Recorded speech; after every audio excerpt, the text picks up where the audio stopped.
Praise the Lord. பிரியமானவர்களே, எரேமியா 6 அதிகாரம் 16 இவ்விதமாய் சொல்லுகிறது: வழியிலே நின்று பூர்வ பாதைகள் எவையென்று கேட்டு விசாரித்து, நல்ல வழி எங்கே என்று பார்த்து அதிலே நடவுங்கள்.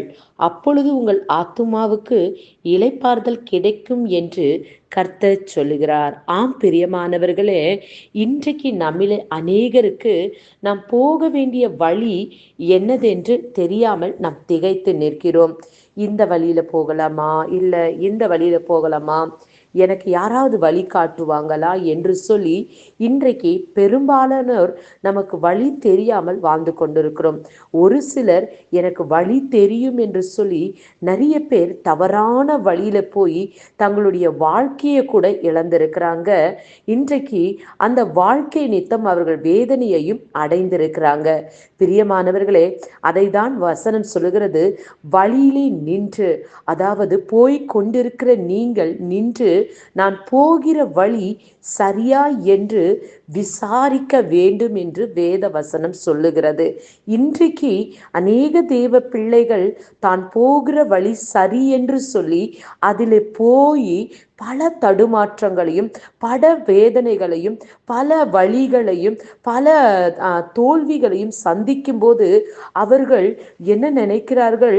தன்னுடைய வாழ்க்கை அவ்வளவுதான் என்று நினைத்து பாருங்க, அவர்களுடைய வாழ்க்கையில தவறான முடிவுகளை எடுக்கிறாங்க. அதை தான் வசனம் சொல்லுகிறது: பூர்வ பாதைகள் எவையென்று கேட்டு விசாரித்து நல்ல வழி எங்கே என்று பார்த்து அதிலே நடவுங்கள் என்று வசனம் சொல்லுகிறது. இன்றைக்கு கர்த்தருடைய ஆவியானவர் சொல்லுகிறார்: நீ நடக்க வேண்டிய வழியை என்னிடத்துல விசாரித்து கேட்டு அதிலே நடவு என்று ஆண்டவர் கேட்டுக்கொண்டு சொல்லி கொண்டிருக்கிறார். பிரியமானவர்களே, இப்படியா எனக்கு ஒரு காரியம் ஞாபகம் வருகிறது. ஒரு விமானி இடத்துல ஒரு பிரயாணி, நான் தனியாக விமானத்துல பிரயாணம் செய்ய வேண்டும், எவ்வளவு பணம் ஒன்றும் என்னாலும் நான் கொடுக்கிறேன் என்று சொல்லி அந்த விமானியிடத்துல ஒரு பயணியாளி அப்படி பணத்தை கொடுத்து ஒரு விமானத்தையும் அதை ஆயத்தப்படுத்தி அவர் அந்த பிரயாணத்துக்கு புறப்பட்டு போனாராம். பாருங்க, இந்த விமானியோடு இந்த ஒரே ஒரு பயனாளி மட்டும்தான் பயணம் செய்து கொண்டிருக்கிறார். அவர் போய்கொண்டிருக்கிற விமானம் போய்கொண்டிருக்கிற அந்த சூழ்நிலையில பார்த்தீங்கன்னா, விமானத்துல திடீரென்று இன்ஜின் என்ன ஆயிற்று? பழுதாகி விட்டது. ஸோ விமானம் ஆகாயத்திலிருந்து தடுமாறுகிறது. எந்த நேரத்திலும் விமானம் விபத்துக்குள்ளாகும் நிலைமைக்குள்ள வருகிறது. அப்பொழுது அந்த விமானி அவரை பார்த்து சொல்லுகிறார்: ஐயா, பாராசூட் ஒன்றை நான் வைத்திருக்கிறேன், அதை வைத்து நீங்க என்ன பண்ணுங்க, தப்பித்துக் கொள்ளுங்கள் என்று சொல்லி. அவரும் என்ன செய்தார்? சரி, அந்த பாராசூட்டை எடுத்துக்கொண்டு நான் வானிலிருந்து குதித்து விடுகிறேன் என்று சொல்லி அவர் என்ன பண்ணுகிறார்? அந்த பாராசூட்டை எடுத்து தான் உடுத்தி கொண்டு அந்த விமானத்திலிருந்து குதிக்கிறார். விழுந்து அவர் பாருங்க, ஒரு அடர்த்தியான காட்டுக்குள்ள அவர் என்ன பண்ணுகிறார்? அங்கு இறங்கி விடுகிறார். காட்டில எல்லா புறமும் ஒரே மாதிரியா இருக்கு. காட்டின் எந்த பக்கம் ஓடினாலும் தப்பிக்க முடியாது என்ற அந்த சூழ்நிலையா இருக்கிறது. சில நொடிகள் அவர் அங்க சுற்றி சுற்றி பார்க்கிறாரு. எல்லா இடமும் அடர்ந்த காடா இருக்கு. ஆனா அங்க ஒரு பலகை இருக்கு.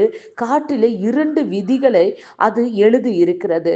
அந்த 2 விதிகள் என்னவென்று பார்த்தீங்கன்னா, அந்த மனிதர் எவரேனும் தவறாக காட்டிற்குள்ள நுழைந்து விட்டால் சரியாக 1 மணி நேரத்துக்குள்ள காட்டிலே என்ன பண்ணுங்க, மிக கொடிய விலங்கு அந்த மனிதர்கள் இருக்கும் இடத்திற்கு மோப்பம் பிடித்து வந்து சேரும் என்றும், அந்த 1 மணி நேரத்துக்குள்ள நீங்க அந்த காட்டை விட்டு கடந்து தப்பித்து விட வேண்டும். 2வது விதி என்னவென்று பார்க்கும்போது, கிழக்கு பக்கமாக சென்றால் மட்டும்தான் அந்த காட்டை நீங்கள் விட்டு வெளியே செல்ல முடியும்.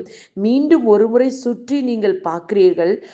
அவர்கள் பார்க்கும்போது பாருங்க, கிழக்கு திசை எங்கு இருக்கிறது என்று அவருக்கு தெரியல, என்ன செய்வது என்றும் அவருக்கு தெரியல. திகைத்து போய் நிற்கிறார். காட்டு விலங்குகள் பசிக்கு நாம இரையாகி விடுவோமே என்ற அந்த பயணியாளுக்கு ஒரே பயமாக இருந்தது. அப்பொழுது பாருங்க, அந்த இடத்துல திடீரென அந்த இடத்துல ஒரு தூதன் இறங்கி அங்கு ஒரு 2 பொருளை அவருக்கு காட்டுகிறார். அதாவது ஒன்று கடிகாரம், இன்னொன்று திசைமானி. இதுல உனக்கு எது வேண்டும், இதில் ஏதாவது ஒன்றை தான் உனக்கு கொடுக்க முடியும் என்று கேட்டபோது அந்த அதில் கடிகாரம் எடுத்தால் நான் எத்தனை மணி நேரத்துக்குள்ளே எவ்வளவு நேரம் இங்கே இருக்கு, எனக்கு போக வேண்டிய நேரம் எவ்வளவு என்பதை காட்டிக்கொண்டு அதை வைத்து நாம் தப்பித்து கொள்ள வெல்லலாம். அல்லது திசை காட்டும் கரியை வைத்து கொண்டால் நான் இங்கிருந்து திசை காட்டிய பிறகு நான் கடந்து விடலாம். ஆனால் எவ்வளவு நேரம் மீதம் இருக்கிறது என்று எனக்கு தெரியாதே என்று சொல்லி அவர் திகைத்து நிற்கும்போது கடைசியாக அவர் ஒரு பொருளை தேர்ந்தெடுக்கிறார். அதுதான் திசை காட்டும் கருவி. ஆமென், அல்லேலூயா. ஆம் பிரியமானவர்களே, அந்த நபர் சரியான ஒரு பொருளை தெரிந்தெடுத்ததுனால அவர் பாருங்க, அந்த திசை காட்டும் கருவியை வைத்து வேகமாக தொடர்ந்து பயணம் செய்ததுனால அவர் தப்பிக்க வேண்டிய வழியிலே அவர் சென்று தப்பித்து கொண்டார். இதே சூழ்நிலையில தான் இன்றைக்கு நீங்களும் நானும் கடந்து போய் கொண்டிருக்கிறோம். நமக்கு போக வேண்டிய வழி என்னதென்று நம்ம தெரியாததுனால இன்றைக்கு நம்முடைய நேரமும் காலமும் வீணாய் கொண்டிருக்கிறது. என் அன்பு சகோதரனே, என் அன்பு சகோதரியே, அதற்காக தான் ஆண்டவர் இவ்விதமாய் சொல்லுகிறார், நானே வழியும் நானே சத்தியமும் நானே ஜீவனுமாய் இருக்கிறேன் என்று சொல்லி. சோ வழியாகிய இயேசுவிடத்துல நாம் அந்த வழியை, நம்முடைய வாழ்க்கைக்கான வழியை, திசையை நாம் கேட்போம் என்றால் அவர் நம்மை சரியான வழியிலே நடத்தி செல்லுவது நிச்சயம்.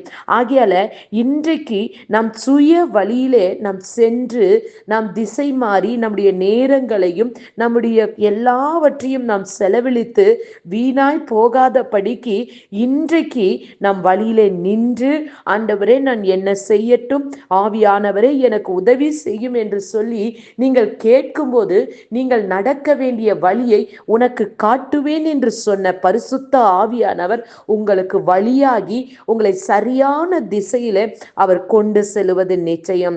இன்றைக்கு ஆண்டவரிடத்துல மனம் திரும்பி உங்கள் வழியை சரிப்படுத்த விரும்புவீர்கள் என்றால் இன்றைக்கு ஜீவனுள்ள தேவனாகிய கர்த்தரை நோக்கி பாருங்கள். அவர் உங்களை வழிகாட்ட பிரியமாயிருக்கிறார். God bless you.